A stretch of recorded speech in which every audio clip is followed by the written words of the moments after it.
One. Shalom and welcome to another edition of Parsha Talk. I'm Rabbi Elliot Malamet in Highland Park, New Jersey, at the Highland Park Conservative Temple Congregation Anshe Emet. And joining me are my good friends, Rabbi Barry Chesler, Solomon Sheikh Day School of Long Island, Rabbi Jeremy Kalmanofsky, Anshe Chesed in New York City. Friends, we are recording this on day 517 of the captivity of the hostages. We know that that first phase of the hostage deal has expired, and hoping that the 59 remaining, of which many of whom are no longer alive, that they will be returned. We pray for their return. We pray for their families and the comfort. And just in witnessing over the last weeks, the last several hostages coming out, and the sheer elation that the families are experiencing as they embrace them. And of course, as we begin to learn more and more of their captivity, it's simply anguish, and they're out of time, and we need them home, and they need to be home, and we pray for that.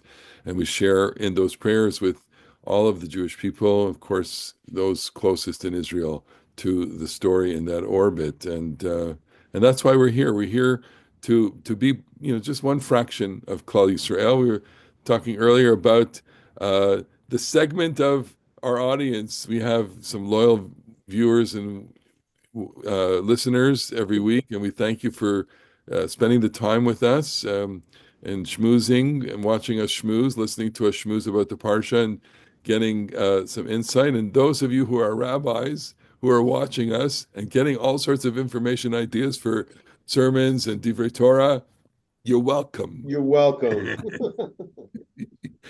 And we know who you are. You're welcome. All right. Parsha Tetzaveh this week is the second in these parshiot dealing with things pertaining to the Mishkan.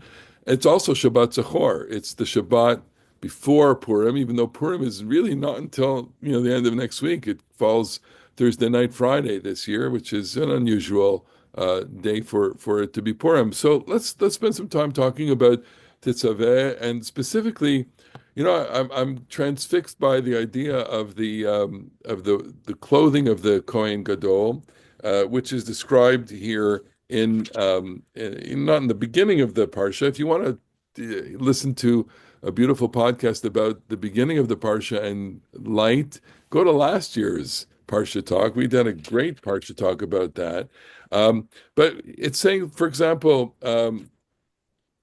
you are to make them clothes. Vasita bigdei kodesh laron achicha. Nice. They're to wear a certain set of clothing, and it goes into all of the discussions. The different kinds of clothing, different pieces. Choshed v'efod u'mi'il k'tonet tashbetz mitznefet v'avnet, which is a breastplate, an ephod, which we don't really know how to translate, a me'il, which is a kind of tunic, a ketonet tashbetz, a woven, garment, a sash, and a headdress, and they're to wear these, and I'm sure that all of these things have different levels of symbolism, some of which may be evident, some not, some just might be for the sake of clothing, because let's face it, in the sacred precinct, you need to wear sacred clothing, um, and then we get the description of very specific items that the Kohen Gadol wears, namely on his shoulders and on his chest. The shoulders being the Avnei Shoham. These are stones. Shoham is either an onyx or a carnelian or a quartz kind of material. We really don't know. I have my theory about that, which we'll share in a moment. And on that is you are to engrave ufitachta, nice word, fitachta alehem, shemot bnei Israel, the names of Israel. Okay, so we imagine that this fellow is wearing two stones, and on the stones are incised, engraved the names of Israel. Shishamish motam al even echad, six on one, six on the other, kitodotam, and that's how they're presented. And then there's the the breastplate on the ephod, which is um, the choshen mishpat maseh choshev maseh ephod. It's all that. It's a square object, and there are four rows of it, 4 by 3, and it lists for us all the different names of the minerals. I happen to have a nice book with this, the different minerals here, the different kinds of crystals. It's quite interesting. Um, and for some reason, I'm engaged by this year in reading the Parsha. I think it's because I found a lovely idea that in a book quoting this idea that there are two ways that the people are configured. One as a collective, that's on the shoulders. They're in groups, and one is individually, right? Each tribe individually. It's almost like saying you have a nation and we have states or provinces, right? We have individual units that have their identity, that have their flag, that have their symbol, that have their brand, and we have a collective. And I think that's a very powerful idea in terms of how it represents the Kohen. And maybe where I want to go with this is that the Kohen Gadol is the symbolic creature and is both it represents this ambassadorial person both for the people to God and for God to the people. Discuss. What do you think of that? And why is he wearing the names? And what does it So, mean to you? And what does it symbolize? so that part I think is the easier question to answer because, as you said, the Kohen represents the people before God, and with the names on his shoulders and on his chest, he is carrying the people with him wherever he goes, and that is, I think, a powerful symbol because the Kohen not only stands as a representative, but he also carries the people in the stones with him. It's And fascinating. Yeah. Go yeah, ahead. go on. Yeah. I mean, I think that's right. It's not the Kohen Gadol who is not. It's as if he is. We oftentimes refer in this phrase, which I never use and don't like it, to refer to clergy as clay kodesh. Like your holy vessels or something like that. I think that's a little obnoxious to describe ourselves. But the Kohen Gadol actually is clay kodesh, and his garments are not his personal clothing. You know that in the Mishnah and Yoma, the tribes of Yom Kippur service, and we know this, by the way. Our listeners may know this from the incredibly popular and really very well done Yishai Ribo Seder Avodah. He's lavash bigdei lavan. He wears his regular Kohen garments. Bigdei zahav, lavash bigdei zahav. He wears the golden garments that are associated with the high priest. And at the end of it, lavash bigdei atzmo. He puts on his own clothing. Well, because when he's wearing this clothing, he, like the ark and like the table and like the various other elements, he is like part of the accoutrement of the mikdash. And I think that that's like pretty intense. Can I tell you something? As we talk about this, I'm thinking about, our customs in shul, and the fact that, I'm often called to say Mishaberach for someone and to put them on the Mishaberach list. Okay, I don't know, Jeremy, if you get that call also. Yeah, Make a sure. Mishaberach for us. And there are individuals in shul who come to shul with when we get to the Mishaberach part in the reading, sixth aliyah, seventh aliyah, depending on what custom it is, and people take out a piece of paper and they have a list of names that they do. And I once gave a Yisker sermon that people should come to Yisker with their own list, and of course the shul publishes a Yisker pamphlet with names that people are remembering, but there's something about that, and maybe here's my little vort. My little vort is that the Kohen Gadol is a walking Mishaberach. He's and he literally is saying Mishabera, reciting the names before God, saying Ruvain, Shimon, Levi, Yehuda. Dan, Naphtali, Gad, Asher, Yisachar, Zvulun, Benjamin, Yosef, etc., etc. And by bringing those names to God, he's trying to invoke blessing. I'll tell you where, this in the world, in the pastoral world of rabbinic life.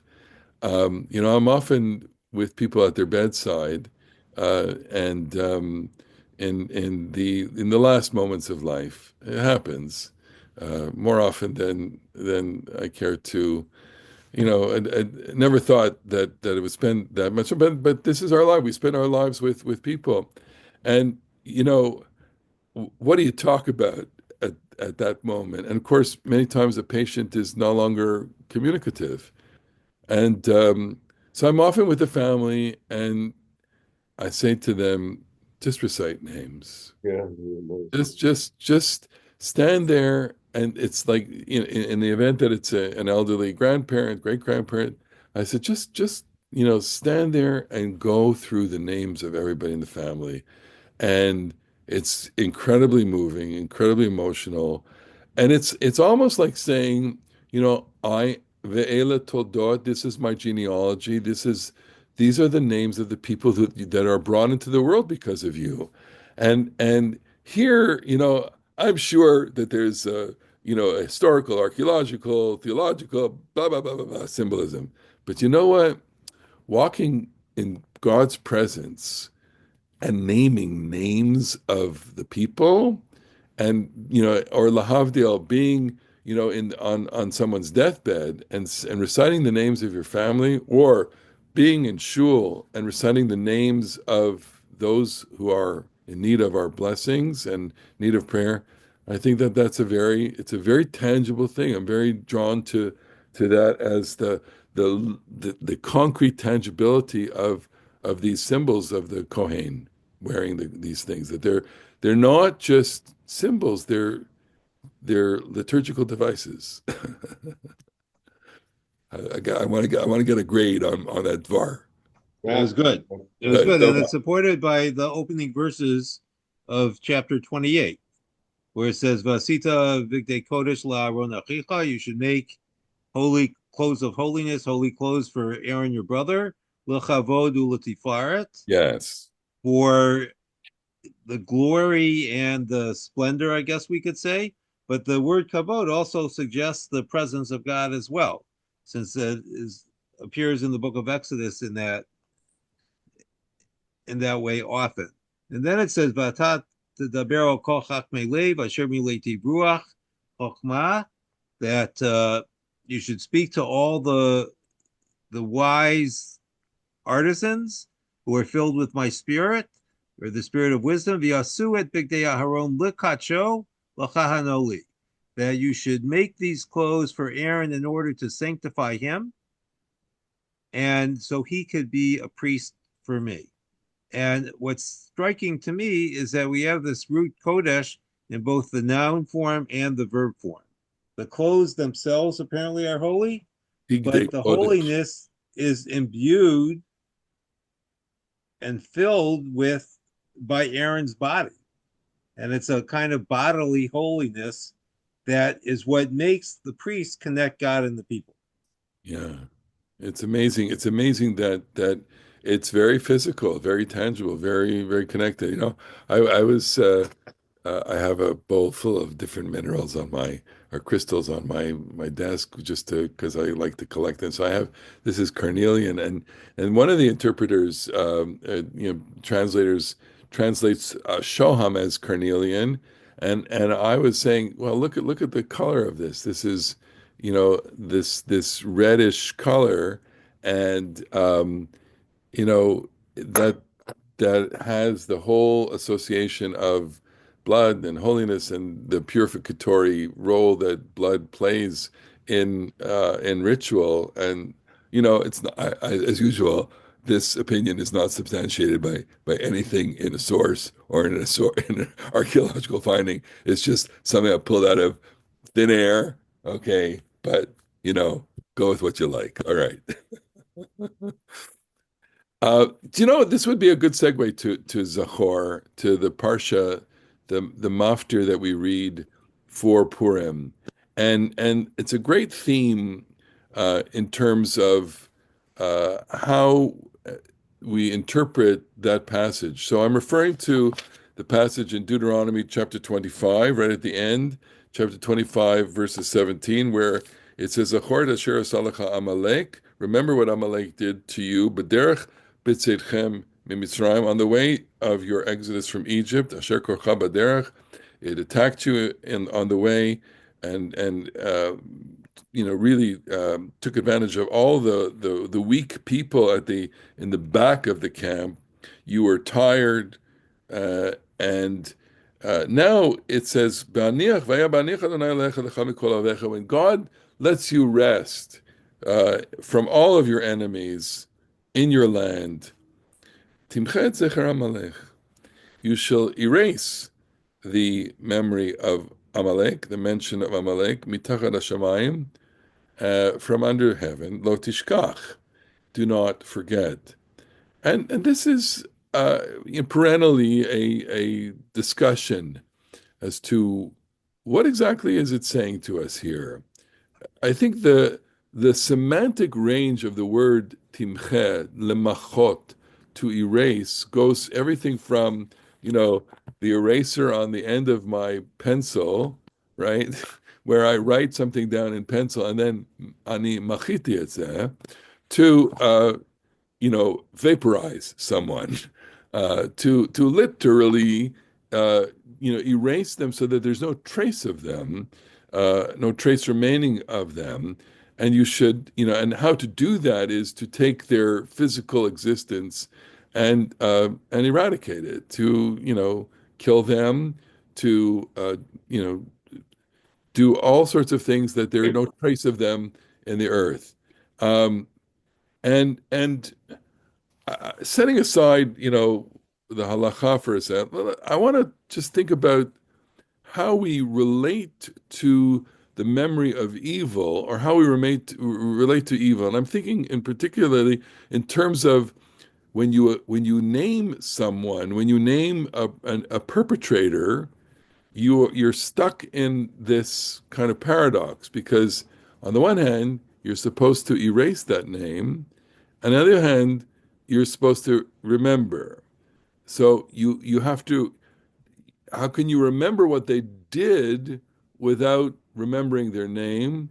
And yet, how do you eliminate their name? I'm thinking about, Salman Rushdie in his memoir about the attempt on his life. He takes great pains to not name his assailant. And here's where we go with that, which is by naming, he accords that individual the basic human dignity of having a name. And my interpretation of Timche is the people that perpetrated this evil on you are not to be accorded the most basic piece of human dignity, which is to have their name. And I'm curious to how you respond to that idea, or where to take Timche Zecher Amalek, this very complicated mitzvah and its paradox. How you relate to this, speaking in terms of maybe, teaching history, or the necessity of names, right?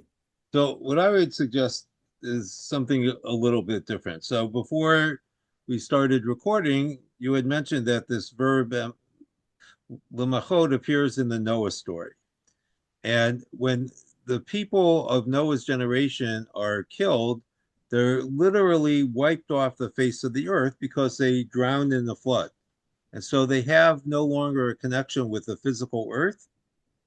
And that's what I think it means to erase in this context. It's not that there won't be a trace, it's that their connection to the earth, to our life on earth, is completely severed. And that you can't forget.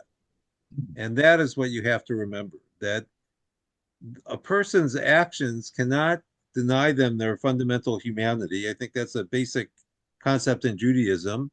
You cannot become an unhuman once you are born, but your actions can be terrible.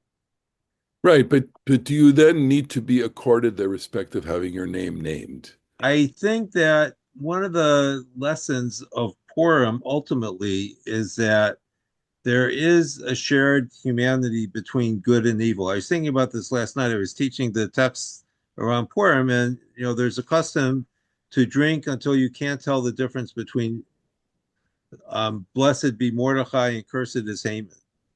And what does that mean? It means that on some fundamental level, Mordechai and Haman are actually equal, and one could even argue are the same. And that's what we have to be on guard against, is that we in our actions do not become like Haman. Right. So I think, I have an instinctive, almost, immediate reaction to that. I can't Fact. accept that. I can't Yeah. accept No, I that, understand.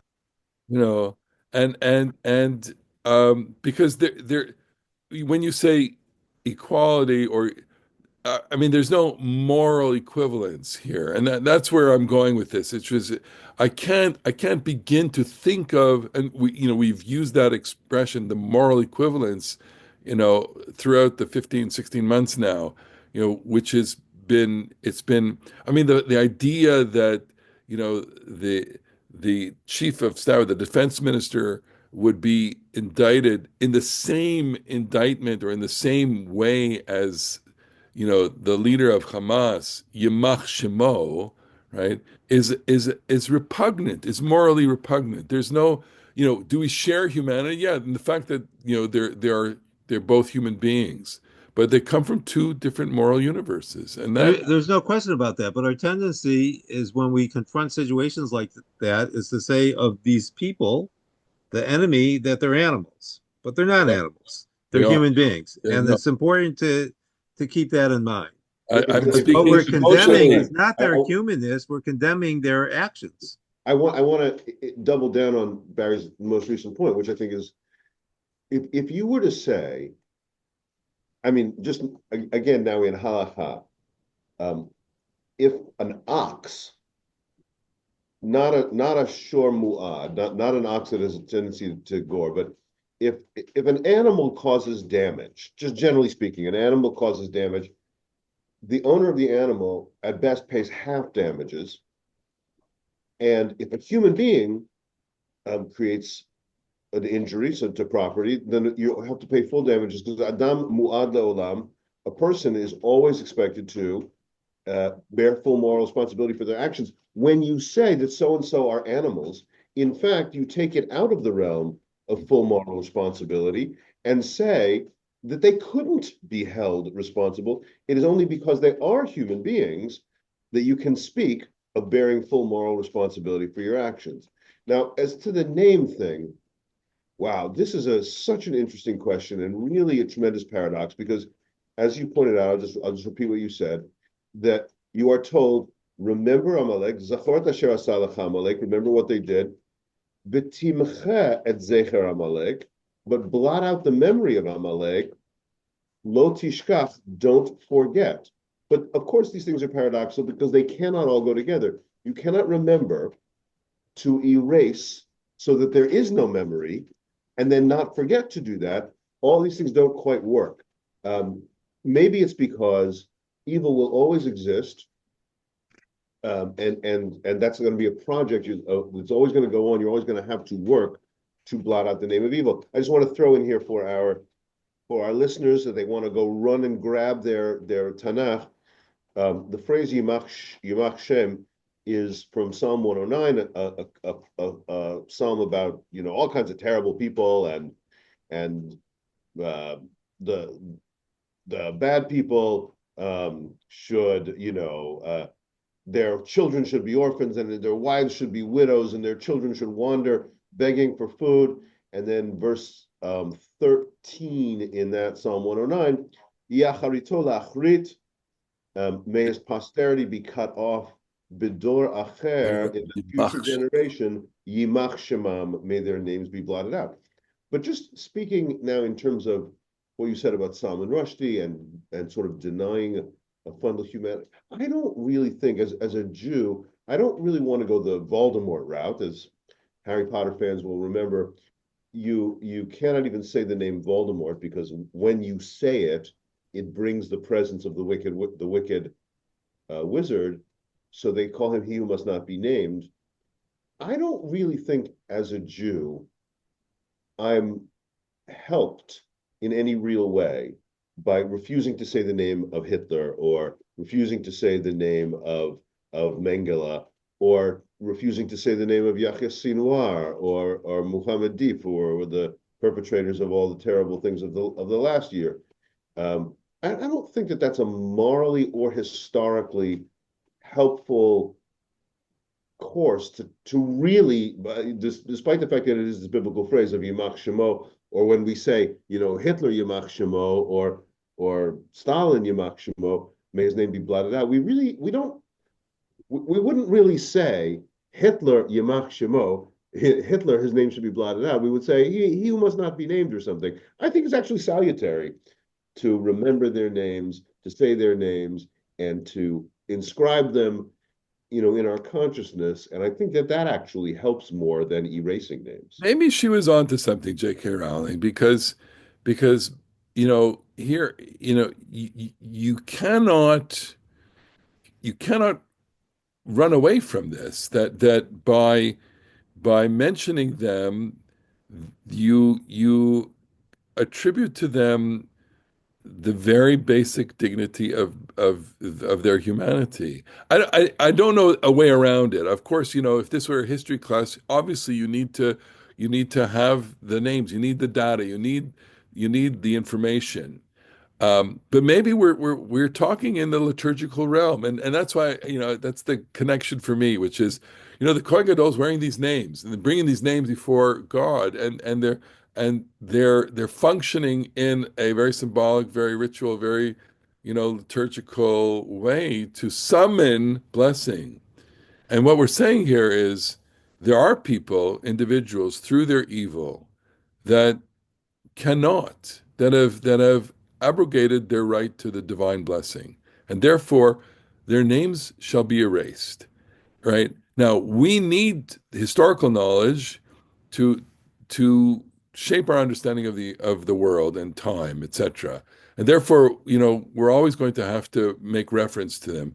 But we also live in a kind of symbolic liturgical realm where I feel defiled by naming the names that you name. In fact, I'm so sensitized to those names, I don't want to mention them myself because I don't want to accord them the dignity. Now, notwithstanding that, the names of the Hamas leader and all that, you know, there's a there's a series now on Israeli television called Ha'oivim.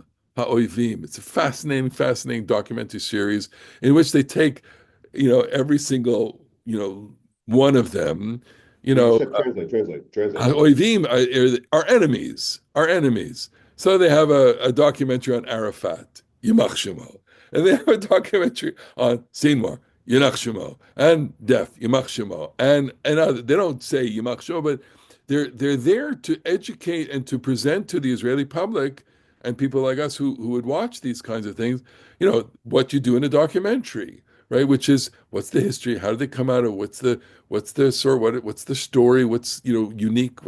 And all of that is fascinating. But then again, look at me. I can see how fascinated I am by this, and maybe the Torah is trying to say, don't get drawn into that by the story. They're not worthy of a story. I'm not. This is not really working for me because I mean, again, I'll repeat what I said before. It's a paradoxical thing. You have to remember to not forget, which means remembering the name or the endless, uncompletable process of blotting out the memory. But the Bible itself, I mean, the name of the Assyrian general who besieged Jerusalem in the 8th century BCE. You know the name of the Babylonian who destroyed the Beit Hamikdash. You know the name, thanks to Jewish history, of the Roman generals who did those things. And I know the name of the arch enemy of the Purim story, And Yamashua. the arch enemy of the Purim story. And of course, we shake our groggers and we stamp our feet to blot out the name of that dude, but it's actually a real part of the day. And we of course have cookies named after his ears. And and so I think that Judaism has, in the main, recognized the power of the paradox of needing to blot out the memory of evil, but has, for fairly salutary effect, from Nebuchadnezzar to Titus and Hadrian to, And to the whoever. Hall of Fame, which you are now doing, you're giving them honor. Okay, I No, have to I add think I'm something helping us here. remember them. I think I'm helping I us have remember. to add something No, of here. course. I also, like Jeremy, was thinking of the name of Haman. And I remember many years ago when I was, I guess, a freshman in college, when the Baal Koreh for the Megillah reading said that after we blot out Haman's name with groggers and noise, he's going to repeat it because the halacha is you have to hear every word of the Megillah. Yes. And therefore, our blotting out of the name can only be temporary. It cannot be permanent So maybe because we need to hear the name. We need to know who confronts us. It does us no good. Here I agree with Jeremy to pretend that these people do not or did not exist. so. I wanna try and reconcile this in my own head because I agree with what you're saying, and I obviously disagree with what you're saying. And I think that I have literally two minds. I have a right brain and a left brain here. I have an imaginative spiritual side, and I have a logical, educational, historical, side. And in one side, I have to name names because I have to understand my world. And the other side, I have to address what's what I'm feeling emotionally. What I feel emotionally is impossible to express with people whose sole desire in life is to kill as many Jews as possible and are exemplars of the purest kind of evil imaginable. And we don't need to go into, great evocative description about what was done to us. It's the whole. To add, I said what I said, and I do believe it. But to take up your point for a moment, I can I can I can understand this feeling that invoking the name, it's maybe most vivid for us of Nazis, but invoking the names of some of these terrible, terrible people leaves you tameh, leaves you Exactly. leaves you impure. And think about Isaiah in Isaiah chapter 6, the this most intense scene of biblical prophecy when Isaiah is snapped up into the divine, the Beit Hamikdash on high, and God is sitting there with all the angels, surrounded by all the angels and the seraphim, and he says, that he is Tmei Sfatayim Ubetoch Am Tmei Sfatayim Anochi.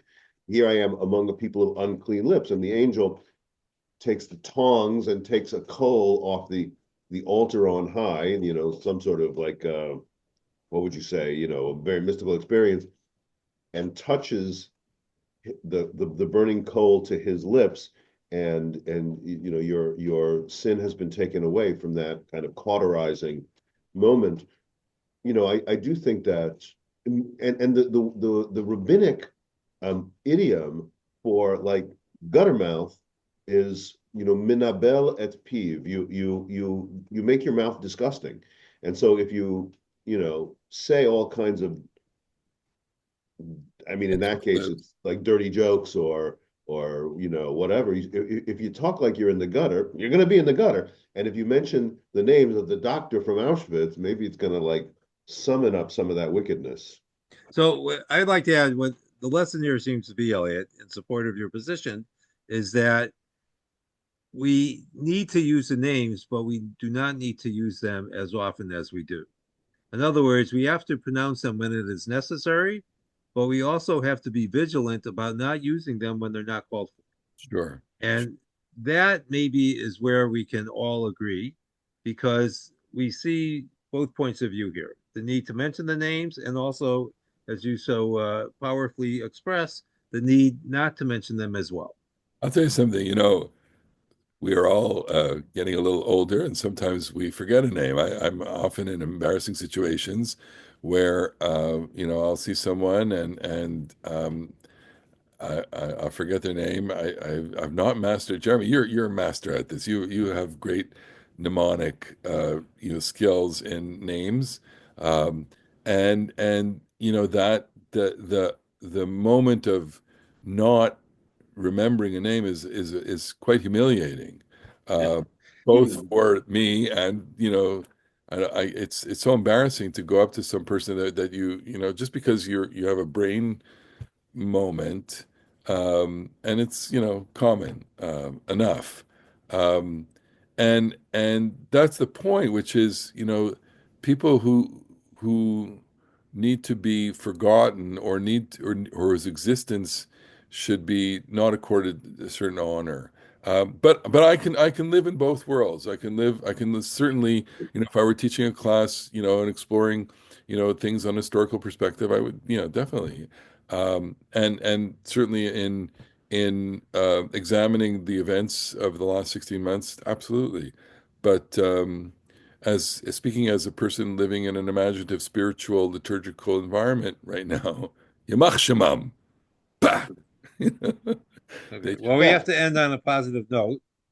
So okay. we will say Shabbat Shalom. Shabbat Shalom. Have a wonderful Shabbat. Thank you all for watching, for listening. We will be back before Purim next week, I hope. And in the meantime, praying for everybody. And may you all have a wonderful Shabbat. And we'll see you next week on the next edition of Parsha Talk. Shabbat Bye Shalom. bye.